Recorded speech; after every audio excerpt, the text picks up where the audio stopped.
Abra sua Bíblia agora no Evangelho de Jesus Cristo segundo João, para a gente ganhar tempo aqui.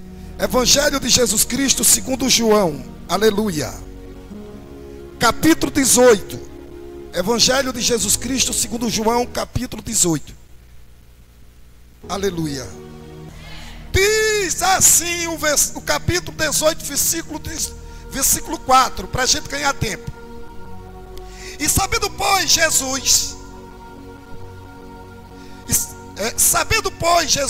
todas as coisas que sobre ele haviam de vir, adiantou-se, para você memorizar, diga, adiantou-se. Vamos lá mais uma vez? E disse-lhes, a quem buscais? Versículo 5.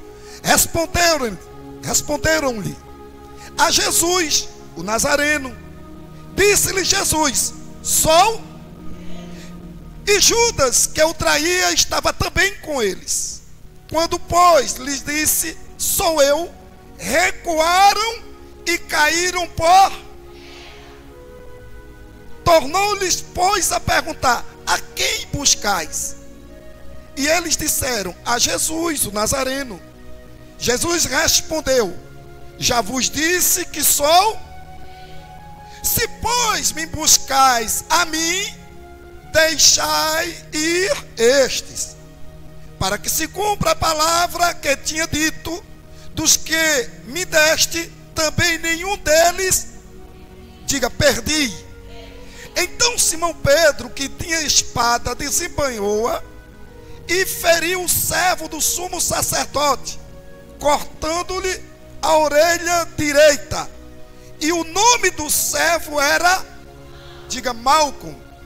Poder sentar, mas senta glorificando e exaltando o nome do Senhor, aleluia. Louvado e exaltado seja o nome daquele que vive e reina para todo. 750 anos antes de nós chegarmos aqui, já havia uma promessa do nascimento do Salvador Jesus Cristo. Por um profeta, por nome de Isaías, ele já falava sobre o nascimento do Messias, do Salvador. E junto com esse anúncio, vinha algo que é para mim e para você. Diga amém. A promessa da salvação. Com o nascimento de Jesus Cristo, vinha uma promessa, e essa promessa foi feita por Deus para a salvação. Semana passada nós falamos aqui sobre o nascimento de Jesus. Pastor, e como foi a infância de Jesus? Porque a Bíblia não dá detalhes sobre a infância de Jesus. Não foi tão diferente dos demais judeus. Jesus também, como criança, ele teve os mesmos costumes, porque ele veio 100% homem e 100%. E aqui nessa terra, ele também sentiu as mesmas dores que nós sentimos. Ele sofreu as mesmas tentações que nós sentimos também. Agora, o que eu acho interessante, como qualquer outra criança, né? E as crianças daquela época, e até nos dias de hoje, ainda é um costume. Criança que tinha de 5 a 10 anos, elas já conheciam os 5 livros da Bíblia. Ou seja, os 5 Pentateucos. As crianças com 10 anos, não era que sabia o nome dos 5 livros, não. Elas conheciam. E olha que não tinha a facilidade de hoje. E qual era a facilidade de hoje? Se nós colocarmos na internet dizendo, eu quero ouvir, né, a narração do livro do Gênesis, você vai encontrar facilmente ali Cid Moreira, dentre outros, mas talvez ele seja um dos mais conhecidos, narrando todos os capítulos. Se você falar, eu quero ouvir aqui de Deuteronômio, ele vai narrar todos, assim dos 5 Pentateucos, e para melhor explicar de toda a Bíblia. Então as crianças, assim como Jesus, ele teve esse conhecimento. Agora, dos 10 aos 14 anos, aí eles começavam a conhecer ali dentro do costume, né, dos judeus ou dos hebreus, como queira, os livros poéticos, históricos. Só que a partir dos 10 aos 14, só que a partir dos 14 anos, aí eles tinham o direito de escolher. Pergunta o quê? Não, se me ajudar todo mundo, pergunta o quê? A partir dos 14 anos, aquele adolescente, ele tinha o direito de escolher. E o que era que ele escolhia? Era se ele continuava e seguia como para trilhar um caminho de um sacerdote, ou se ele seguia a profissão do pai. Interessante que Jesus, ele que depois torna-se o sumo sacerdote, mas ele optou por seguir a profissão do pai, do seu pai José. E qual era a profissão do pai José? Marceneiro. Agora interessante também é que o marceneiro, ele vai trabalhar com o quê? O marceneiro, ele vai trabalhar com, está aqui Daílson na minha frente, e sabe muito bem o que é isso. Ele vai trabalhar com madeira, ele vai trabalhar com prego, e vai trabalhar com prego, madeira. Interessante que ele optou por isso, a profissão do pai, começou a trabalhar exercendo a profissão do pai, aprendendo a profissão do pai. E esses mesmos instrumentos foram usados para o dia da crucificação. O que? Madeira, prego. Então tudo que Deus faz é perfeito. Fala aí para quem está do seu lado e diga: tudo que Deus faz é perfeito. Diga: Deus não errou na sua escolha. Jesus, ao completar os seus 30 anos, aí começa o ministério de Jesus. O ministério dele foi muito rápido, apenas 3 anos, vocês sabem disso. Mas aos 30 anos Jesus começa o ministério dele. Só que para ele começar o ministério dele, para se cumprir a palavra, ele tinha que primeiro ir ao encontro do primo dele, por nome de João Batista. João o batiza Jesus. Jesus é selado pelo Espírito de Deus, e Jesus começa ali a sua caminhada. Só que quando Jesus começa a sua caminhada, vão se levantar algumas classes, como os escribas, como os fariseus, entre outras classes, que começam a perseguir Jesus. Inclusive, por algumas vezes, tentaram matar Jesus, só que não conseguiram. Por quê? Porque tudo que Deus faz é, e nenhuma palavra de Deus falta atrás. Eles tentaram de várias formas, mas aquele quem Deus fez a promessa, não adianta o inferno se levantar, não adianta alguém se levantar, não adianta. Não adianta alguém querer atrapalhar, porque aquele que tem a promessa de Deus, a promessa ela vai se cumprir.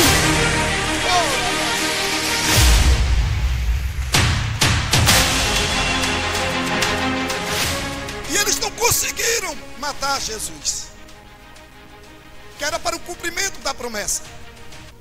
Só que Jesus sabia que essa hora ia chegar. Pergunta qual?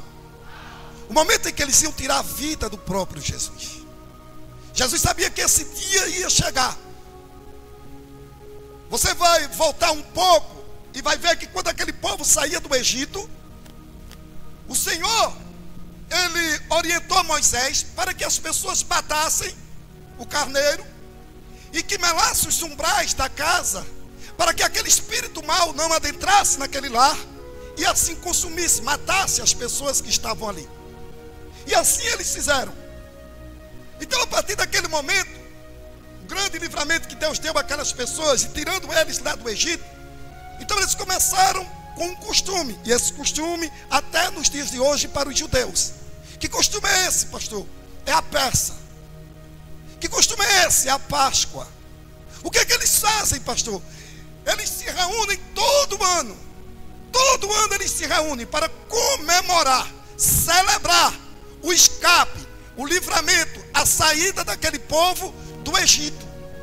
E nesse período aqui, Jesus já estava se aproximando dos seus 33 anos de idade, 3 anos de ministério. Jesus começa a fazer o primeiro milagre, Caná da Galileia, diga Caná da Galileia. O último milagre, se bem que a Bíblia não está numa ordem cronogrâmica, mas o último milagre de Jesus, tudo leva a crer que tenha sido o de Jairo, onde ele ressuscitou Jairo. Então, quando ele ressuscita Jairo, então ele reúne os seus discípulos e eles vão para Jerusalém, porque lá estava prestes a acontecer a comemoração, a celebração da Páscoa. Só que Jesus sabia que se aproximava a sua hora. E o que Jesus faz?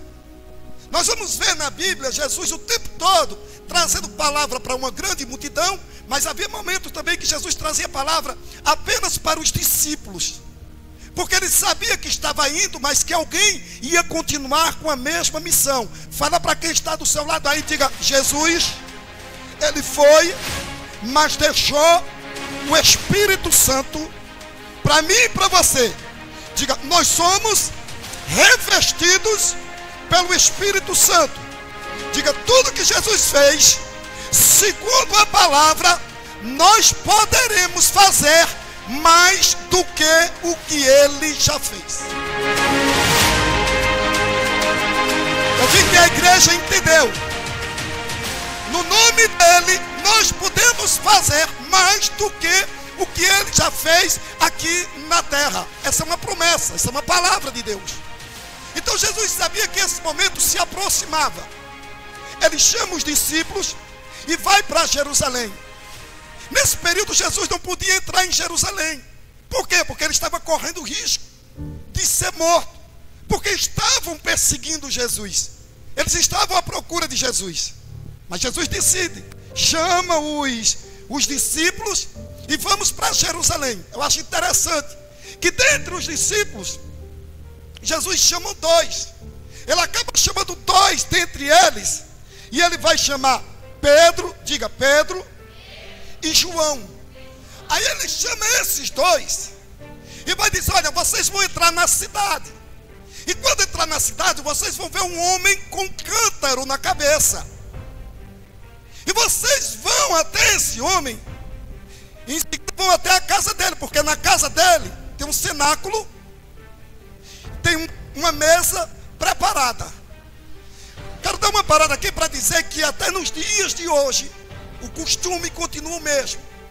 Muitos judeus, desde aquela época, em suas casas eles tinham um quarto separado com uma mesa, para que fosse celebrado todo ano a Páscoa, que era a libertação do povo do Egito. Jesus sabia exatamente do que tinha dentro daquela casa. Jesus avisa para os discípulos: vocês vão ao encontro de um homem que está passando pela rua e ele está com um cântaro. O cântaro era onde eles transportavam água. Ele está com um cântaro na cabeça. E vocês vão ao encontro desse homem e vão entrar na casa desse homem. Fala para quem está do seu lado aí e diga para essa pessoa: se Deus falou que você pode fazer, é porque já está tudo pronto. Não, eu vou explicar. Eu sei que você entendeu, mas eu vou explicar. Quando Jesus disse que dentro daquela casa já havia um cenáculo, um ambiente preparado, inclusive com uma mesa, era porque ele já tinha ido até aquela casa. Mas como, pastor? Acredito que em espírito, porque Deus vê todas as coisas. E aqui eu quero aplicar essa palavra para alguém que entrou aqui, alguém que está acompanhando em casa. Talvez você esteja indeciso numa decisão que vai tomar. Talvez você entrou nessa casa hoje dizendo: eu preciso de uma resposta, eu preciso de uma confirmação. Pois bem, a confirmação Deus já falou no teu coração. Não adianta querer novamente outra confirmação. Então vai nessa tua força, faz aquilo que ele disse, porque antes de você chegar lá, ele chegou primeiro e já providenciou.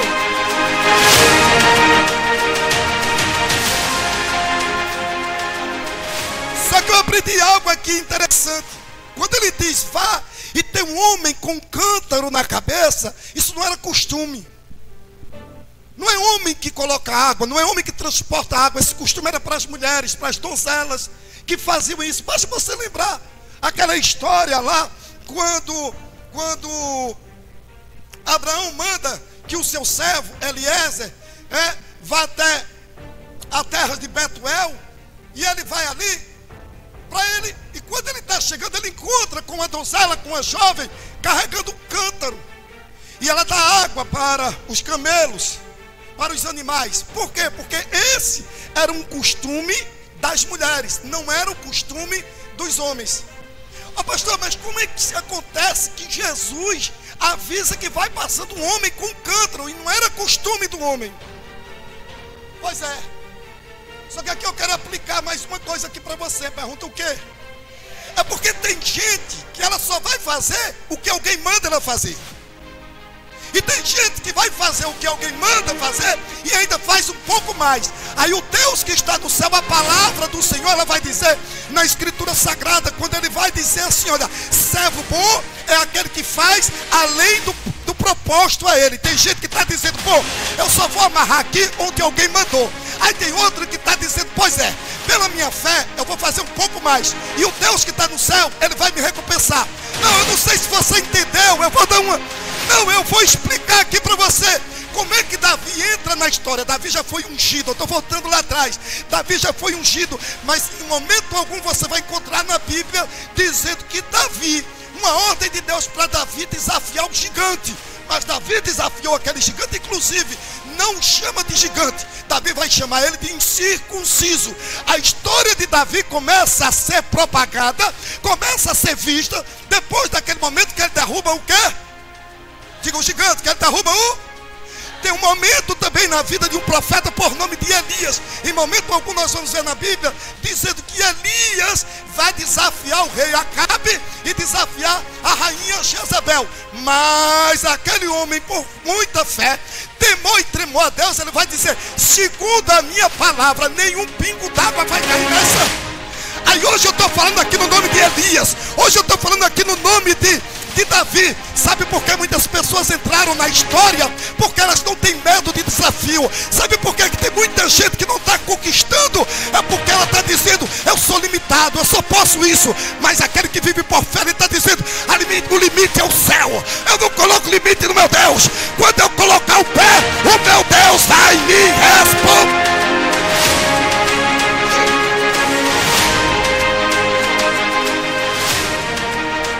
Fala para quem está do seu lado aí, diga para essa pessoa, diga, sempre que você fizer além do que era para fazer, você vai receber além do que era para receber. Sempre que você fizer além do que era para fazer, sempre vai receber além do que era para receber.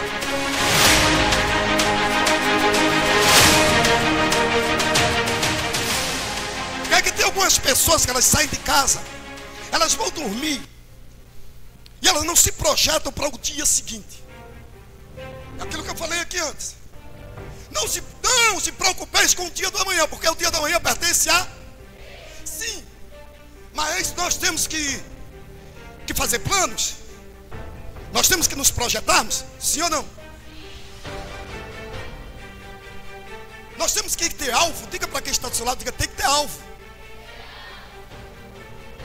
Por que tem algumas pessoas que começam o dia, começam a semana, começam o mês, começam o ano, e você pergunta, e aí?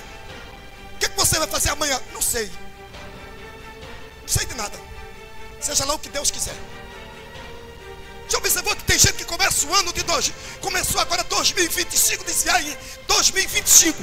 Quais são os teus projetos? Quais são os teus planos? Eu não.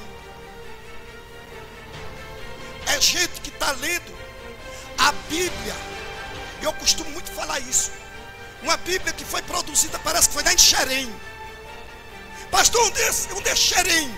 É lá no interior do Rio de Janeiro. Pastor, explica melhor. É porque parece que escreveram um troço para a banda de lá, que é mais ou menos assim, ó. Deixa a vida me levar. Deixa a vida me levar. Os irmãos estão crentes mesmo, não? Os irmãos estão crentes mesmo, não? Eu estou ligado lá no pagodinho. Eu pensei que os irmãos iam, foi porque ele levantou ali, mas quando eu falei, tem um coro aqui. Deixa a vida me levar, os irmãos já responderam. Vida leva ele. Vocês estão ligados mesmo. Cuidado com o que está entrando lá na tua casa, o que está ouvindo. Os irmãos já estavam, tu deixa a vida. Se eu perguntar o capítulo da novela de amanhã, é capaz de alguém dizer. Então escuta só, mas tudo bem, igreja, você não tem culpa não. Isso foi antes, foi lá atrás, quando antes nós nos convertermos. Vamos lá. Então tem gente que está assim, deixa a vida me levar, a vida leva eu. E não é por aí. A palavra do Senhor, ela vai dizer, aproveitando bem as oportunidades, porque os dias são maus. As oportunidades vão surgir. Agora eu não posso só ficar esperando que vai cair do céu, igual passarinho novo do ninho, abrindo a boca e fechando, esperando o pai ou a mãe trazer comida. Não, não. Eu tenho que acordar cedo, eu tenho que me projetar, eu tenho que fazer planos. Pastor, eu me projetei e não deu certo. Se projeta novamente. Se não deu certo agora, vai dar certo depois. Mas tem que ter planejamento, tem que ter alvo e atitude.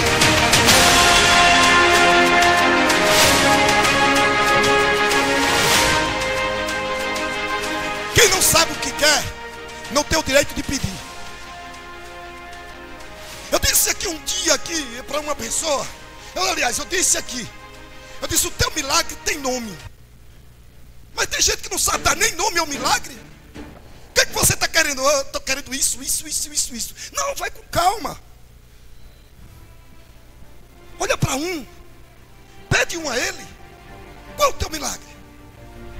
O que é que você quer? Não, eu quero isso. Eu sei o que é que eu quero para a minha vida. Deus nunca vai te dar arco nem flecha. Pergunta por quê? Se você não tem alvo. É necessário ter um alvo. Ah, Deus, eu estou querendo um arco, eu estou querendo uma flecha. Qual é o alvo? Você vai atirar para onde? Não sei. Então não vai receber. Agora, a partir do momento que você tem um alvo, que você sabe o que quer, te prepara, porque Ele está dizendo: clamas a mim, responder-te-ei.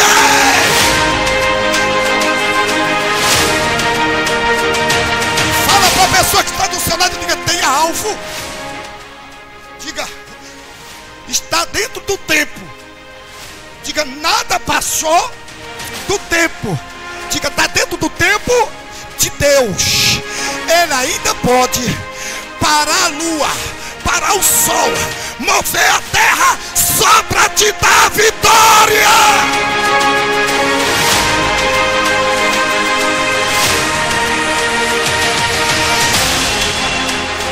Só que tem um detalhe aqui, o negócio está começando a esquentar. Só que tem um detalhe aqui, pergunta qual? Eita, essa parte aqui que eu queria chegar. Porque quando Jesus se reúne lá com os discípulos, está no cenáculo, reúne ali a Páscoa. E eles estavam sentados. Sentados onde? Cadeira não, no chão. Um dia eu tenho vontade ainda de fazer um culto aqui sem as cadeiras. Todo mundo sentado no chão. Olha, saiu os 3 glórias e os 2 aleluia. Isso é bom para missionário. De vez em quando eu estou sentado, tem uma cadeira lá que é bem baixinha. Quando eu vou me levantar, eu me levanto assim. E aí fica ela e Tiago rindo de mim. Ficam os 2 rindo. Mas é mesmo. Se sentar no chão assim, não pode se levantar de uma vez não. Então escuta só. Então eles têm um costume de sentar no chão. Então imagina, entra lá naquele cenáculo e começa a imaginar Jesus reunidos com os discípulos. Jesus começa a pregar para eles. Jesus começa a trazer ensinamento para eles. Aí Jesus vai. Quando senta ali, em pensamento, eles começam a questionar: quem é o mais importante aqui? Quem é o maior entre nós aqui? Quem é que vai sentar perto dele? Porque na época, sentar perto de uma autoridade era ser uma pessoa importante também. Então quem é que vai sentar perto dele? Jesus, vendo isso, aí Jesus, ele olha para um lado e ele vai ver um avental. Jesus, ele tira a sua túnica. E eu tenho um detalhe importante aqui, que tem gente que pensa que ser crente é viver na miséria, que ser crente é andar de todo jeito, é se vestir de todo jeito. Não. Tem gente que está dizendo: não, esse negócio de morar, de querer dinheiro, de querer uma casa melhor, de querer um carro melhor, isso não é de crente não. Pois é de crente mesmo. É de crente. Viu? É de crente. Você não pode deixar que a ganância tome conta de você. O dinheiro, o poder, as coisas materiais, elas não podem estar acima de Deus. Agora, Ele tem para nos dar. A palavra dele vai dizer lá em Deuteronômio, no capítulo 28, que ele vai dizer: se ouvires e obedeceres atentamente os meus mandamentos, as minhas bênçãos virão sobre. Então não precisa correr, mas as bênçãos dele vêm. Agora, eu tenho que ter alvo, eu tenho que desejar, e que em tudo que eu venha fazer, o nome dele venha a ser glorificado.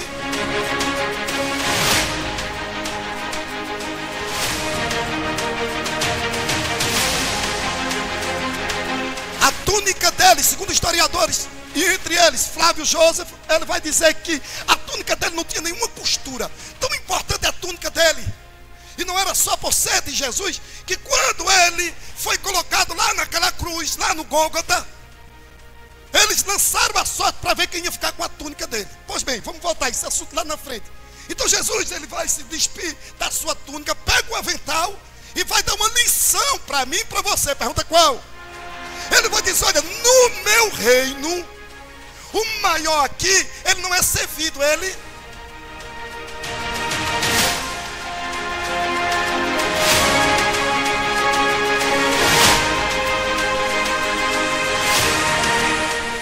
No reino de Jesus tem gente aqui na terra que está dizendo assim, não, para eu chegar tem que tocar trombeta porque eu cheguei, não, tem que botar tapete vermelho porque eu cheguei, não, eu sou importante, se não anunciar, se não me der uma oportunidade, se eu não pegar no microfone para falar do amor dele, para falar a palavra dele, e se me tem obreiros aqui que nem botam mais os pés aqui dentro, por quê? Porque chegaram e eu não convido para o altar, aí por não convidar para o altar, diz que eu estou desonrando. Ora, tu vai pregar? Vou, então senta aqui comigo. Tu não vai pregar? Então fica aqui embaixo. Que para subir tem que primeiro descer, que para falar tem que primeiro ouvir. E quando vem aqui, não é, o intuito não é pregar para aparecer para o homem, a glória é para ele. Agora quando senta ali, é para se alimentar da palavra dele.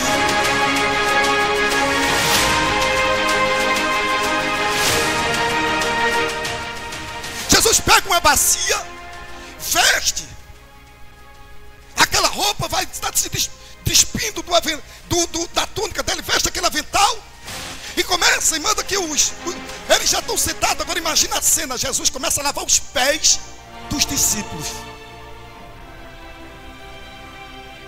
Jesus está lavando os pés dos discípulos. Aí Pedro, eu gosto de Pedro. Pedro era impulsivo. Eu gosto de Pedro, porque Pedro é daquele que falava, Pedro é daquele que... Aí Pedro está ali e Pedro vai dizer, não, Senhor, eu não sou digno. Aí ele vai dizer, Pedro, se eu não lavar teus pés, tu não tem parte comigo. Opa, então lava meu corpo todo. Se eu não lavar teus pés, tu não tem parte comigo, Pedro. Pedro já entendeu a primeira pancada. Agora eu fico aqui imaginando Jesus lavando os pés de Tomé.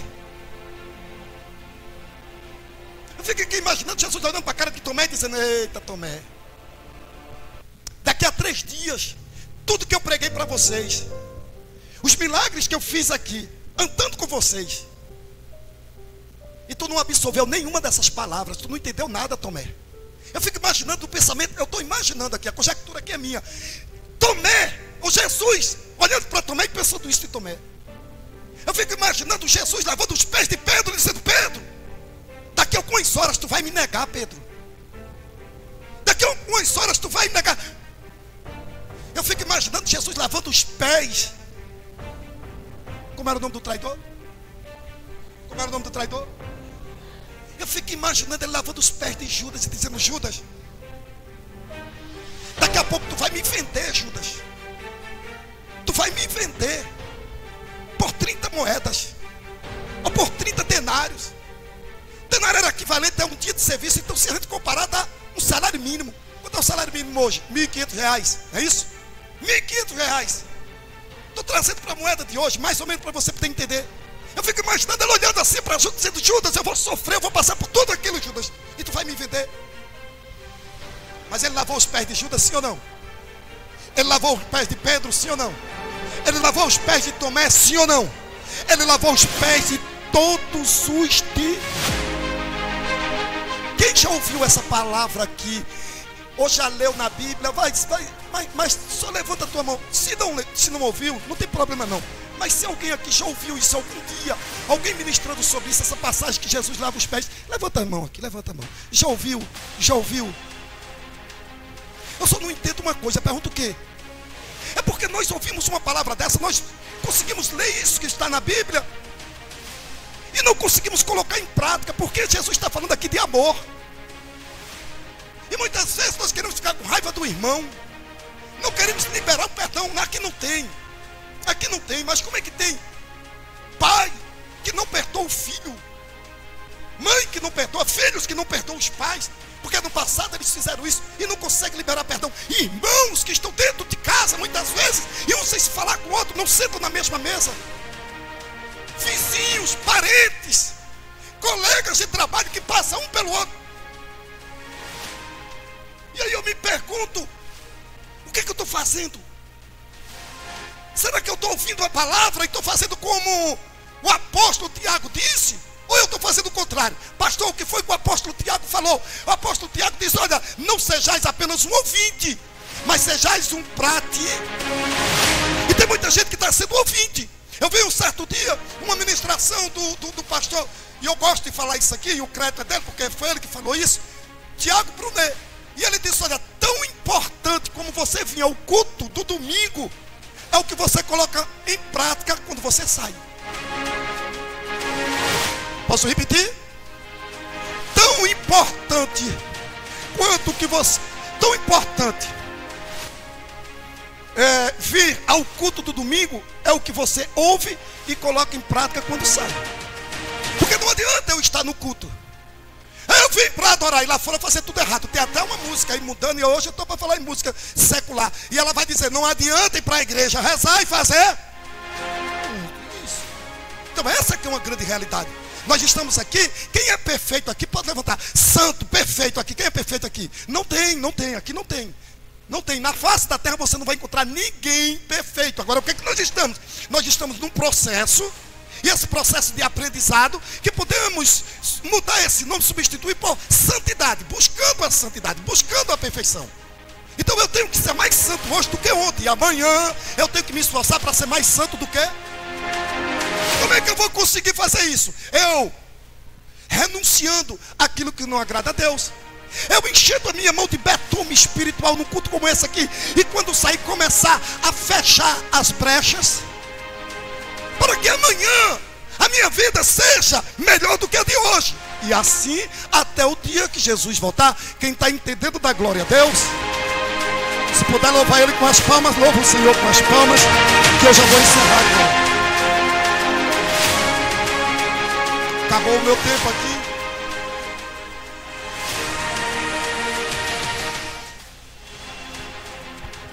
Só que Jesus, enquanto está ali naquele cenáculo, quando ele lava os pés, aí ele vai servir a ceia. Quando ele vai servir a ceia, Jesus começa a dizer que ali entre eles vai ter um traidor. Vai ter o quê? Vai ter o quê? E eles começam a questionar quem será o traidor. Jesus vai lá e diz, aquele que eu molhar um bocado de pão e der a ele, este será o traidor. Jesus faz isso e entrega para quem? Diga, Judas. Naquele momento Jesus vai e diz, Judas, o que tu tem que fazer, tu faz logo. O diabo toma conta por completo da mente de Judas e Judas sai. Então tinham quantos discípulos? Diga, 12. Bom de matemática, inclusive tem um professor ali. E tem mais, né? Tem professor, tem 3 hoje aqui. Oxi, eu estou ficando ruim mesmo. Rapaz, acredita que eu estava ministrando aqui, eu pensei que a irmã Anitta estava aqui hoje. Hã? Ah, sim, então tá bom. Chega a me dar um alívio que eu estou bem mesmo. Chega do meu susto, eu digo, não, eu ia sair daqui agora e mandar internar. Eu digo, oxi, eu estava vendo ela ali o tempo todo, agora eu olhei e não vi. Ela estava por trás do irmão Marcos, esse cabelo grisalho, bonito, que um dia eu vou ter os cabelos tudo assim também. Glória. Aí ela vem ali, ó. Eu fico com medo quando eu procuro alguém aqui que eu não vejo, eu pensei que foi arrebatado e eu fiquei. Eu via isso direto em casa com a mamãe. Tinha dia que eu procurava a mamãe, só escutava a voz dela. Eu digo, oxe, mamãe foi arrebatada e eu estou escutando a voz dela. É porque a mamãe já, com seus 85 anos, mamãe já tinha 1,70 m mais ou menos, acho que nunca chegou mais ou menos isso. Mas depois a mamãe foi diminuindo. Eu procurava, tinha dia que eu procurava a mamãe em casa, mamãe, eu só vi ela dizer, tô aqui, cuidado para não pisar em mim. Eu digo, oxi. Até a hora que eu pensava que ela tinha sido arrebatada e eu não. Mas não te preocupa não, nós estamos chegando lá também, eu já estou com 50 aí. Tiago, quando era pequeno, me via de uma forma, hoje me vê de outra. Pergunta como? Certo dia, Tiago estava lá na frente do espelho e disse, eu sou fortinho, feito meu pai. Aí hoje Tiago chega perto de mim, ainda chega intimidando, ainda chega assim. E tem hora que eu tenho que olhar para ele assim. É desse jeito. Então vamos lá, para a gente nos perder aqui na palavra. Então ele disse o quê? Ele anunciou o quê? O trair. Judas foi embora. Aí Pedro, mais uma vez, quando o Senhor está anunciando a morte dele, que a hora dele está chegando, aí Pedro diz, e ele está dizendo que vai ser abandonado. Pedro diz, eu eu não vou te abandonar. Aí o que acontece? Jesus vai dizer para Pedro: Pedro, deixa o galo cantar. E o galo aqui não era uma ave. O galo aqui, ele estava sinalizando. Possivelmente existe algumas linhas de pensamento, mas possivelmente seja a troca do turno de guardas, que eram 4 turnos. Então deveria ser aquela troca de turnos. E Jesus vai dizer a ele: ó, antes do galo cantar 3 vezes, tu vai me... Pedro não acreditou nisso, mas eles saíram. Jesus, antes de sair, tem algo aqui para finalizar agora, que Jesus fez e que nós precisamos aprender. Pergunta o quê? Não, se todo mundo perguntar junto, pergunta o quê? É que é o seguinte, eu gosto, porque Mateus, ele vai dizer, Lucas não faz referência a isso, mas Mateus vai dizer que Jesus, ele canta um hino. Ele canta quantos hinos? Quantos hinos? Mas Jesus não ia morrer? Mas ele não estava à beira, né, há pouco tempo de ser crucificado e a morte dele? Eu acho interessante que tem alguns hinos que eu gosto. Agora é só a vitória, agora é. Tem outros hinos que vai dar tudo certo, é. Quando eu vou para a Bíblia, nós vamos ver que tem, e eu como pregador já disse isso aqui, pregador não sou pregador, mas eu estou aqui com o microfone, eu já disse para vocês aqui, por várias vezes, eu ouvi alguém dizendo: depois dessa luta, você vai cantar o hino da... Isso é verdade. Porque quando aquele povo saía do Egito, quando aquele povo atravessa o Mar Vermelho, lá do outro lado, Miriam pega o pandeirinho dela e começa a cantar: só o Senhor é Deus, só Deus é o Senhor. Então ela cantou depois da... Quando nós vamos ver Paulo e Silas não foi depois da vitória, Paulo e Silas foi no... Quando era que Paulo e Silas estavam louvando, Paulo e Silas estavam louvando onde? Lá dentro da prisão. Olha, Paulo, eu oro e tu canta. Eu oro no meio do conflito, no meio da prova, no meio do vale. Sim ou não?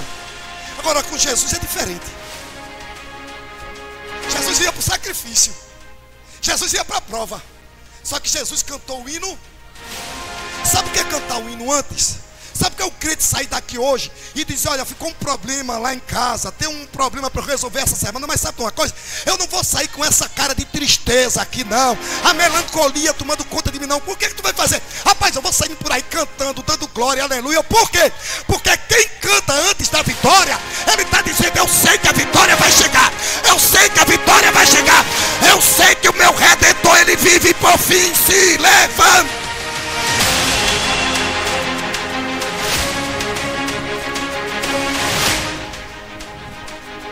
Quem canta antes da prova tem a certeza que vai sair dela. Fala para quem está do seu lado: quem canta antes da prova é porque tem a certeza que vai sair antes dela. Se você puder, rapidinho para terminar aqui, eu tenho que correr aqui, rapidinho aí, lá em Marcos, só para você ir acompanhando, Marcos, capítulo 14, nós fizemos a leitura lá do início. Quando Jesus se junta, quando Jesus pega 11 discípulos. Quantos discípulos? Quantos discípulos?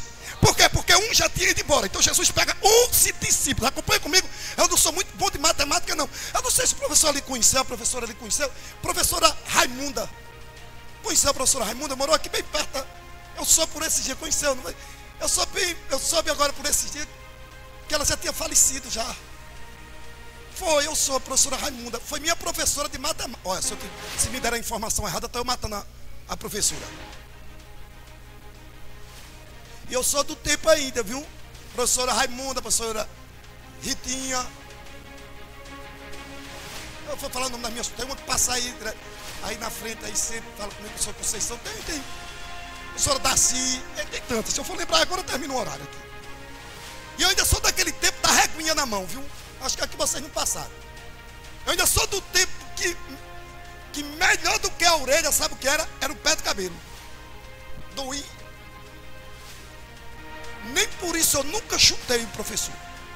Nunca disse um palavrão, nunca faltei com respeito. Porque a nossa época lá existia respeito com os professores. Porque aí de eu fazer um negócio desse. A Tabica de Goiabeira estava em casa. E tinha uma sandália que no nome dela não era Havaiana não. Mas era uma faca amolada que cortava a sola de um pneu e depois batia com as brochinhas. Alguém lembra dessas sandálias? Que lá ardia. Então tem que respeitar. A lição não começava com o professor lá, não. A lição já começava dentro. Hoje em dia estão invertendo. Não dão educação em casa e deixa lá, vai, que o professor é quem vai te educar. Não. Você tem que começar a educação, a disciplina, o limite tem que ser onde? Pronto. E lá o professor vai ensinar, lecionar o que ele tem que fazer. Eu estou certo ou estou errado? Se disser que está errado mesmo. Mas essa é a minha opinião. Amém ou não amém? Então vamos lá. Pronto, ali a minha irmã também nunca desobedeceu. Mas deve ter conhecido a tabica de goiabeira do pé de goiaba que tinha lá atrás de casa. É. Ela acha que só foi eu. Só eu passei por isso. Mas vamos lá. Escuta só uma coisa. Estou brincando. Papai só deu os garotos. A mamãe deu uma chinelada minha. Mamãe. Agora escuta só, para a gente finalizar aqui. O que acontece? Quando ele está falando lá, ele tem 11. Tinha 12, um foi embora. Ficaram quantos? Só que dos 11 ele vai chamar 3. Diga 3. Ele vai chamar Pedro, Tiago e João. 11, ele vai dizer, ó, fiquem aqui e vamos orar, vigiar aí. Aí ele vai chamar, dos 11, ele vai chamar 3. Pedro, Tiago. Aí ele chama os 3 e diz, olha, e eles chamam separado, vamos mais adiante. E chama os 3 e diz, olha, vocês continuam aqui, vigiando e orando.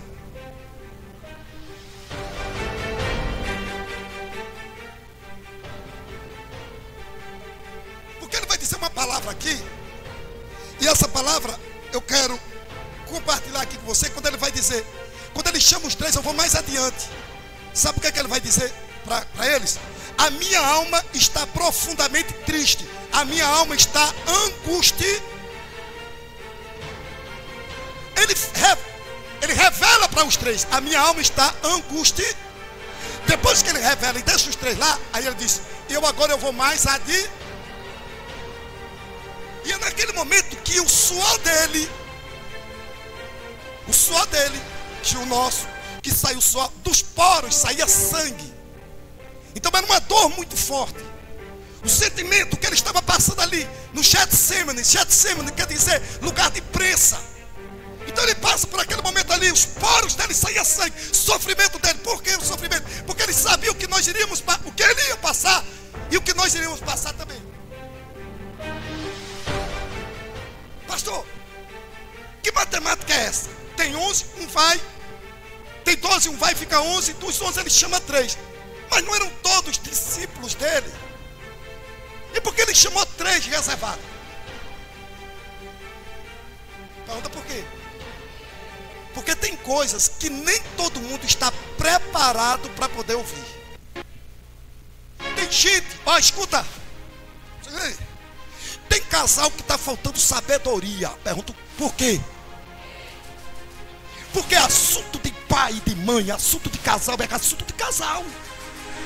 Mas estão pegando o assunto e botando na roda da família. Jovens, crianças, adolescentes que ainda não têm experiência, que ainda não estão fortalecidos na vida, acabam escutando e aquilo vai. E daqui a pouco vai criando uma certa rebeldia, uma certa desobediência, um certo descontrole. Tem coisas que não é para se falar na frente de todo mundo, porque nem todo mundo está preparado para ouvir. Nem todo mundo tem estrutura para ouvir. Imagina aqueles discípulos ouvindo e dizendo, poxa, ele é o nosso líder, está angustiado. Ele chama quantos? Ele chama os 3 e diz, vem cá. Só que tem mais uma coisa. Quando ele chama os 3, ele diz, fica aqui orando e fica aqui vigiando.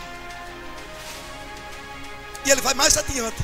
Só que quando é mais adiante, a dor é tão grande que ele chega a tal ponto de dizer, pai, afasta, se possível, afasta de mim.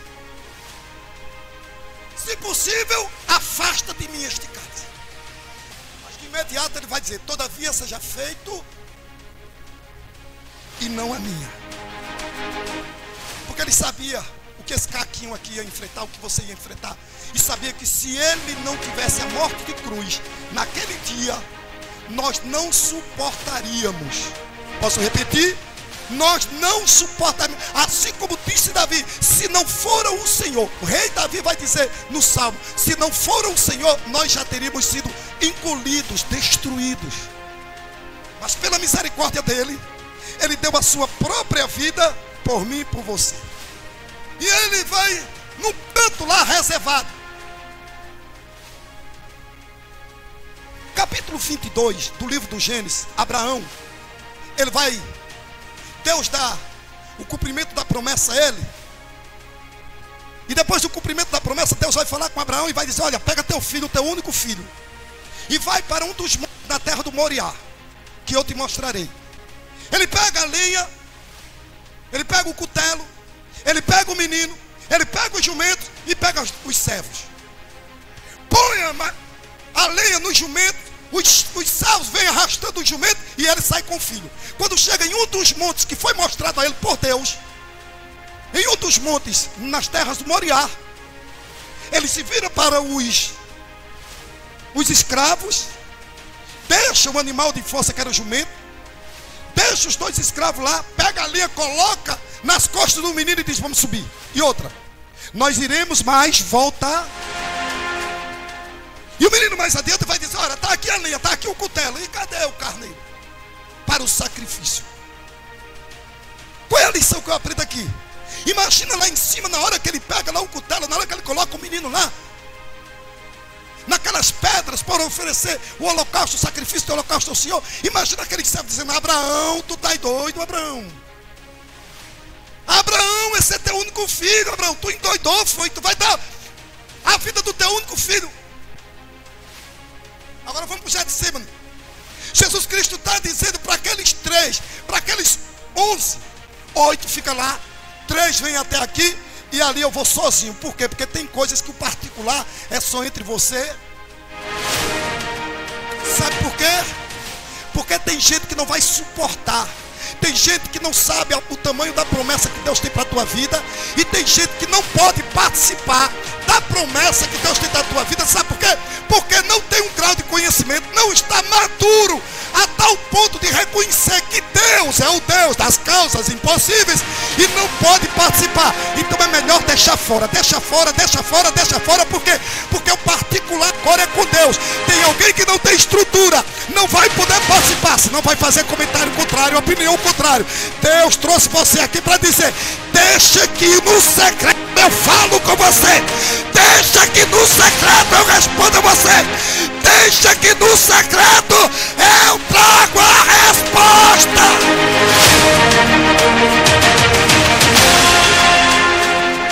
Fica de pé, igreja, para a gente encerrar agora.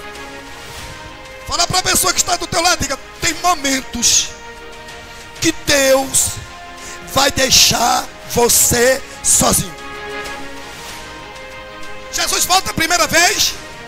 O que era que aqueles homens estavam fazendo? Os 3 estavam fazendo o quê? Os 3 estavam fazendo o quê? Jesus vai e volta. Quando Jesus volta, Diácono Daniel, o que era que os 3 estavam fazendo? Jesus era a interpretação. Você interpreta do jeito que você quer. Mas eu comecei a interpretar isso aqui. Jesus vai olhar para eles e vai dizer pela terceira vez, Jesus disse, nessa tradução aqui, dorme agora e descansai. Basta, é chegada a hora. Eu fico imaginando que Jesus olhou para aqueles 3 dizendo, mas rapaz, nem uma hora vocês conseguiram ficar acordados. Vocês estão dormindo. Mas aqui, o grifo aqui é meu. O ponto de vista aqui é meu. É que tem momentos que Deus não vai deixar que pessoas participem do processo para o cumprimento da promessa na tua vida. Posso repetir para você entender? Tem pessoas que Deus não vai permitir que participe do processo para o cumprimento da promessa. Não, para todo cumprimento de promessa tem que ter um Você sabe que ali não é promessa, mas é a lei natural. A borboleta, para ser borboleta, ela não precisa de um milagre. Mas ela tem que passar um período no casulo para depois ela, de largada, ela ser uma. Ali não é milagre, ali é da lei natural, ali tem que acontecer. Amém ou não amém? Mas na nossa vida, o que acontece é e tem milagre para acontecer na minha e na tua vida, que tem gente que não vai poder participar. E não fica com raiva daquela amiga, daquele parente que não te ajudou, que na hora que você mais precisou não estava ali presente, que na hora que você precisava de um socorro desligou o telefone, não respondeu tua mensagem. Não fica com raiva. Pergunta por quê? Porque tem gente que Deus não vai permitir te ajudar. Tem gente que Deus não vai permitir participar. Porque tem gente que quando participa lá na frente vai querer passar na tua cara. Tem gente que lá na frente vai dizer: só é alguma coisa porque eu ajudei. Só chegou porque eu ajudei. Deus te trouxe aqui para dizer: essa causa é você sozinho. Essa causa é com você. Essa causa é com você.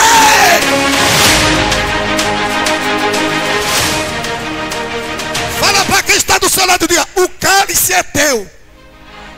Diga: o cálice. Não, não manda se calar não. O cálice não. O cálice. Diga: o cálice é seu. Tem coisas que Deus não vai permitir. Nem todo mundo que tem estrutura não. Porque o tamanho do teu milagre é um milagre tão grande, é algo tão grande, que tem gente que se participar pode atrapalhar. Tem gente que é igual aquela mosca varejeira, não pode nem chegar perto, que se chegar perto estraga. Tem gente que tem gente que não pode nem chegar, então deixa lá no canto. Não tenha raiva de gente assim, não. É o próprio Deus que muitas vezes está tirando do caminho. Não é porque a pessoa não seja boa, não é porque a pessoa não presta, não. É porque ela não está com estrutura para participar do cumprimento da promessa na tua.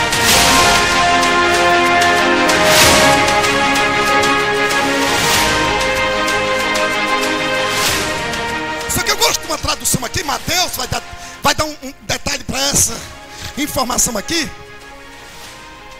Atenta para isso para finalizar agora. Um foi embora, 8 ficou para lá, não é isso? 3 ficou um pouquinho aqui, não é assim? E lá ele foi sozinho, não é assim? Por 2 vezes estavam dormindo. Só que Mateus vai dar destaque para isso. Enquanto ele estava no momento da prensa de agonia lá no Getsêmani, um anjo, diga, desce. Um anjo, o salmista vai dizer que ele dá ordem aos anjos ao nosso, para nem pedra nós tropeçarmos. Eu não sei se você entendeu essa palavra. Às vezes parece que você está sozinha. Às vezes parece que não tem ninguém para te ajudar. Às vezes parece que até o próprio Deus virou as costas para você, não está ouvindo o teu clamor. Mas quando ele não responde, tem anjos do teu lado. Quando não vem alguém para ajudar, tem anjos do teu lado.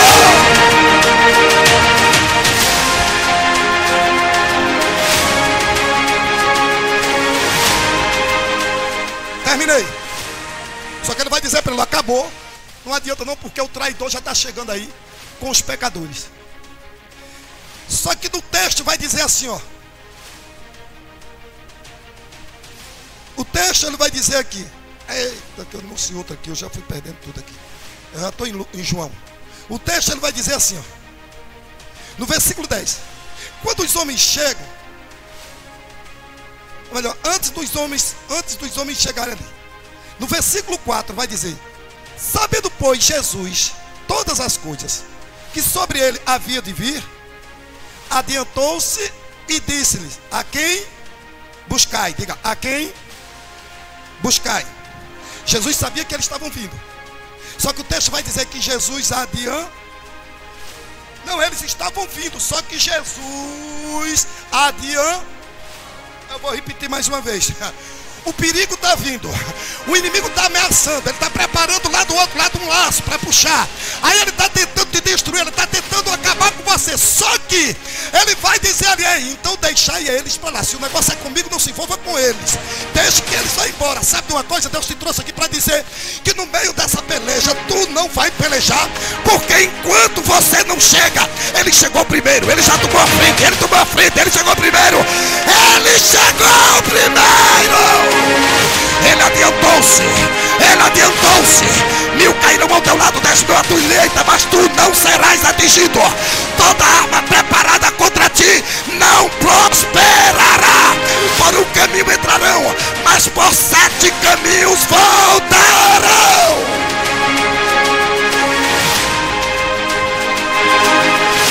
Fala para quem está do seu lado, diga: você não sabe o que está para acontecer.